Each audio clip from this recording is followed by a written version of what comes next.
Chapter 2, The Voice in the Air.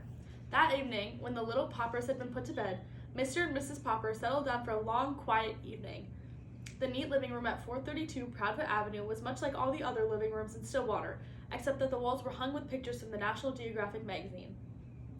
Mrs. Popper picked up her mending while Mr. Popper collected his pipe, his book, and his globe. From time to time, Mrs. Popper sighed a little as she thought about the long winter ahead. Would there really be enough beans to last, she wondered? Mr. Popper was not worried, however. As he put on his spectacles, he was quite pleased at the prospect of a whole winter of reading travel books with no work to interrupt him. He set his little globe beside him and began to read. "What are you reading?" asked Mrs. Popper. "I'm reading a book called Antarctic Adventure.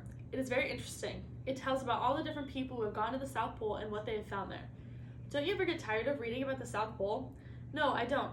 Of course I would much rather go there than read about it, but reading is the next best thing." "I think it must be very boring down there," said Mrs. Popper. "It sounds very dull and cold with all the ice and snow." "Oh no," answered Mr. Popper. "You wouldn't think it was dull if you had gone with me to see the movies of the Drake expedition at the Bayou last year." "Well, I didn't, and I don't think any of us will have any money for movies now," answered Mrs. Popper, a little sharply.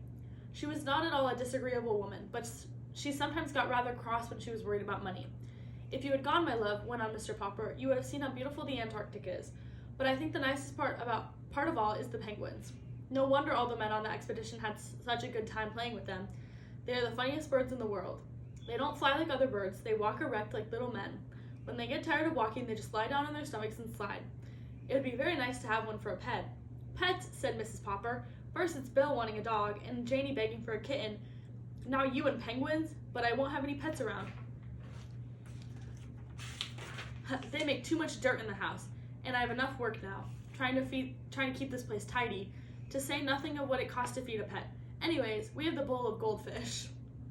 "Penguins are very intelligent," continued Mr. Popper. "Listen to this, Mama. It says here that when they want to catch some shrimps, they all crowd over the edge of an ice bank. Only they don't just jump in because a sea leopard might be waiting to eat the penguins. So they crowd and push until they manage to shove one penguin off to see if it's safe. I mean, if he doesn't get eaten up, the rest of them know it's safe for them to jump in." "Dear me," said Mrs. Popper in a shocked tone. "They sound like pretty heathen birds."